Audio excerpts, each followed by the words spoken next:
Africa में एक ऐसी जगह है जहां हर दिन जिंदा रहने की जंग चलती है, जहां दूर तक फैले सुनहरे मैदानों में लाखों जानवर आजादी से घूमते हैं। ठीक उसी वक्त कहीं झाड़ियों की आड़ से कोई शिकारी निकलकर पल भर में सब कुछ बदल देता है। दोस्तों, यही है सेरेंगेटी, धरती का वो मैदान जिसे जंगली जीवन का सच्चा स्वर्ग कहा जाता है। सेरेंगेटी सिर्फ सुंदरता के लिए मशहूर नहीं है, वो मशहूर है वहाँ के कुछ बेहतरीन शिकारियों की वजह से। खासकर वो 3 बड़े शिकारी जिन्हें बिग कैट्स ऑफ सेरेंगेटी कहा जाता है, शेर, तेंदुए और चीते। ये सिर्फ जानवर नहीं बल्कि इस मैदान के असली खिलाड़ी हैं। शेर अपनी ताकत, झुंड में शिकार करने की कला के लिए जाने जाते हैं, तो वहीं तेंदुए अपनी चालाकी और पेड़ों पर छिपकर अचानक वार करने की आदत से सबको चौंकाते हैं। और चीते तो मानो रफ्तार के राजा हों, जिनके सामने भागना लगभग नामुमकिन है। तो चलिए चलते हैं सेरेंगेटी के सुनहरे मैदानों की उस जंगली दुनिया में, जहां बिग कैट्स अपनी शान और ताकत से राज करते हैं। The big cats of Serengeti.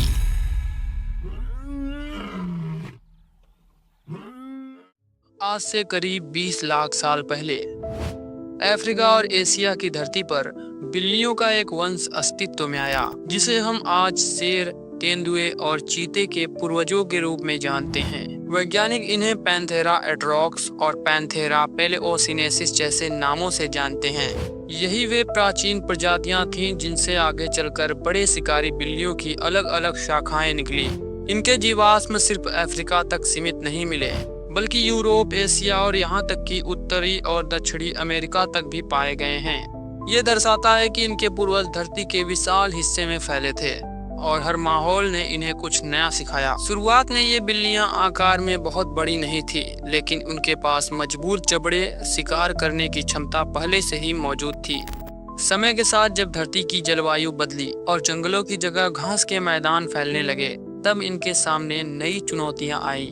कुछ प्रजातियों ने ताकत और सामूहिक जीवन को चुना। वे झुंड में रहकर बड़े शिकार करने में माहिर हो गईं। यही शाखा आगे चलकर आधुनिक शेरों के पूर्वज बनी, जिन्हें सामाजिक जीवन और प्राइड सिस्टम के लिए जाना जाता है। दूसरी ओर कुछ बिल्लियों ने गुप्तता और छलावरण को अपना हथियार बनाया। वे पेड़ों पर चढ़ी, रात में शिकार करने लगी और जंगल की छाया में ऐसे घुल मिल गईं कि शिकार उन्हें पहचान ही न पाए। यही विशेषताएं आगे तेंदुओं में देखने को मिली, जिनकी पहचान आज भी उनके एकांत जीवन और छिपकर शिकार करने की आदत से होती है। तीसरी शाखा ने पूरी तरह से अलग रास्ता चुना। अफ्रीका और एशिया के खुले मैदानों में तेज रफ्तार घासखोर जीवों का सामना करने के लिए उन्होंने हल्का शरीर, लचीली रीढ़ और लंबे पैर विकसित किए। इसी विकास से चीते की वंशावली निकली, जो आज धरती का सबसे तेज दौड़ने वाला जानवर है। उनकी स्पीड किसी भी शिकारी को मात दे सकती है और यही उन्हें बाकी बड़ी बिल्लियों से अलग भी बनाती है। इस विकास यात्रा को वैज्ञानिक एडेप्टिव रेडिएशन कहते हैं, जहां एक ही पूर्वज कई दिशाओं में बदलकर अलग अलग प्रजातियों को जन्म देते हैं। कुछ शाखाएं मिट गई, जैसे अमेरिका का सेमेलेडॉन, जिसे सैबर टूथ टाइगर कहा जाता था, मगर उसकी वंश परंपरा ने दुनिया को यह याद दिला दिया कि बड़ी बिल्लियों का इतिहास रहस्य और रोमांच से भरा है। और इन्हीं शाखाओं से निकले शेर, तेंदुए और चीते, जो आज भी सेरेंगेटी की धरती पर राज करते हैं। सबसे पहले बात करते हैं शेरों की, जिन्हें जंगल का राजा कहा जाता है। सेरेंगेटी में रहने वाले अफ्रीकी शेर दुनिया के सबसे बड़ी बिल्लियों में से एक गिने जाते हैं। एक नर शेर का वजन 190 किलो तक और कंधे की ऊंचाई 4 फीट से भी ज्यादा हो सकती है। उनकी पहचान उनका विशाल अयाल है, जो न केवल ताकत का प्रतीक है बल्कि दुश्मनों को डराने का हथियार भी है। इस दुनिया में शेर ही एकमात्र बड़ी बिल्ली है जो झुंड यानी प्राइड में रहती है। एक प्राइड में 10 से 15 शेरनियां और उनके बच्चे हो सकते हैं, जबकि नर शेर अक्सर प्राइड को प्रोटेक्ट और टेरिटरी पर कब्जे के लिए जिम्मेदार होते हैं। शेरनियां मिलकर शिकार करती हैं और उनकी रणनीति इतनी बेहतरीन होती है कि वे ज़ेब्रा, विल्डरबीस्ट और कभी-कभी हाथी तक को गिरा देती हैं। शेरों की दहाड़ 5 किलोमीटर दूर तक सुनाई देती है, जो सेरेंगेटी के मैदानों में उनकी ताकत और मौजूदगी का ऐलान करती है। वहीं एक और शिकारी है जो इस ऐलान को छुप कर सुनता है, जिसे सेरेंगेटी का साइलेंट किलर कहा जाता है, तेंदुआ। तेंदुए शेरों की तरह खुले मैदानों पर राज नहीं करते, बल्कि पेड़ों और झाड़ियों की छाया में छुपे रहते हैं। उनका शरीर शेर से छोटा होता है, वजन औसतन 70 किलो और ऊंचाई कंधे तक 2 फीट से ज्यादा हो सकती है, लेकिन उनकी ताकत किसी से कम नहीं होती। तेंदुए की सबसे बड़ी कला है उसका छलावरण। उसकी खाल पर बने काले रोसेट निशान उसे पेड़ों और घास में लगभग अदृश्य बना देते हैं। तेंदुआ अकेला शिकारी होता है और अपने शिकार को पेड़ पर खींच कर ले जाता है ताकि शेर या लकड़बग्घे जैसे दूसरे शिकारी उसे छीना झपटी न कर पाएं। यही कला उसे बाकी बिल्लियों से अलग बनाती है। सेरेंगेटी में तेंदुए मुख्य रूप से रात में सक्रिय रहते हैं और उनकी पैनी नजरें अंधेरे में भी शिकार को ढूंढ लेती हैं। जहां रात में तेंदुआ शिकार ढूंढता है तो वहीं एक शिकारी रात को आराम करता है, लेकिन अगर वो दिन में हो तो उसे स्पीड का सम्राट कहा जाता है। वो है चीता। चीते का शरीर इस तरह बना है कि वह धरती का सबसे तेज दौड़ने वाला जानवर बन सके। उसका वजन 45 से 60 किलो के बीच होता है। शरीर हल्का और लचीला होता है और रीढ़ इतनी लचकदार कि दौड़ते समय वह हर छलांग में 8 से 9 मीटर तक कूद सकता है।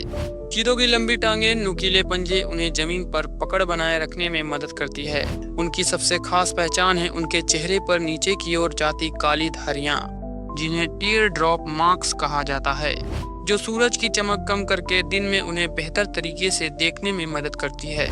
चीता 100 किलोमीटर प्रति घंटे से ज्यादा रफ्तार पकड़ सकता है, लेकिन ये स्पीड सिर्फ 20 से 30 सेकंड तक ही बनाए रख सकता है। शिकार करते समय ये बिजली की तरह दौड़ता है और विल्डेबीस्ट या गजेल जैसे तेज जानवरों को भी मात दे देता है। अगर हम इन तीनों की तुलना करें तो साफ दिखता है कि हर किसी ने अपनी अपनी कला से सेरेंगेटी की पारिस्थितिकी तंत्र में जगह बनाई है। शेर ताकत और संख्या से राज करता है, तो वहीं तेंदुआ गुप्तता और पेड़ पर शिकार छिपाने की कला से बचता है, और चीता अपनी स्पीड से मैदानों में हावी रहता है। यही वो डाइवर्सिटी है जो सेरेंगेटी को इतना अनोखा बनाती है। यहाँ हर शिकारी की अपनी एक अलग रणनीति होती है और हर रणनीति लाखों सालों के विकास और संघर्ष का परिणाम है। आज इन शानदार बिल्लियों का भविष्य उतना सुरक्षित नहीं जितना दिखता है। इंसानी गतिविधियां, अवैध शिकार, बदलता मौसम, तीनों मिलकर इनके अस्तित्व पर सबसे बड़ा खतरा बन चुके हैं।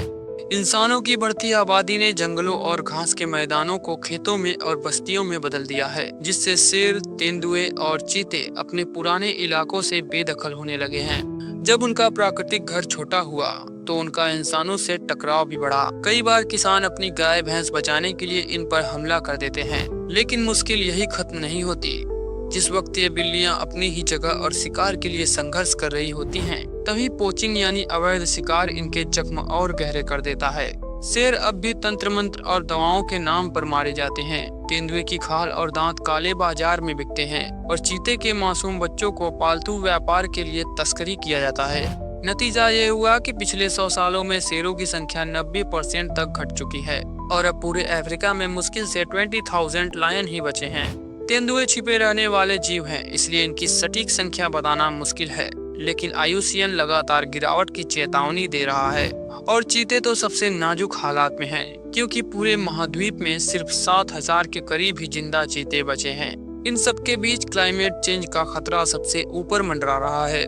तापमान का बढ़ना और बरसात के पैटर्न का बदलना सीधे सीधे सेरेंगेटी की घास और पानी पर असर डाल रहा है। जब घास कम होगी तो हिरण और ज़ेब्रा जैसे शिकार भी कम होंगे और इसका सीधा असर शेर, तेंदुए और चीते पर पड़ेगा। यानी तीनों समस्याएं एक दूसरे से जुड़कर ऐसी जकड़ बना चुकी हैं जिसमें अगर जल्द ही कदम नहीं उठाए गए तो अफ्रीका की सबसे बड़ी शान सिर्फ तस्वीरों और कहानियों में रह जाएंगी। तो दोस्तों, अगर आप भी चाहते हैं कि शेर, तेंदुए और चीते आने वाली पीढ़ियों के लिए जिंदा रहें और उनकी दहाड़े सेरेंगेटी में गूंजती रहे, तो हमारे साथ इस मिशन में जुड़िए। वीडियो को लाइक कीजिए, चैनल को सब्सक्राइब कीजिए और कमेंट में हमें बताइए कि अगली बार आप किस रहस्यमय जीव के बारे में जानना चाहते हैं।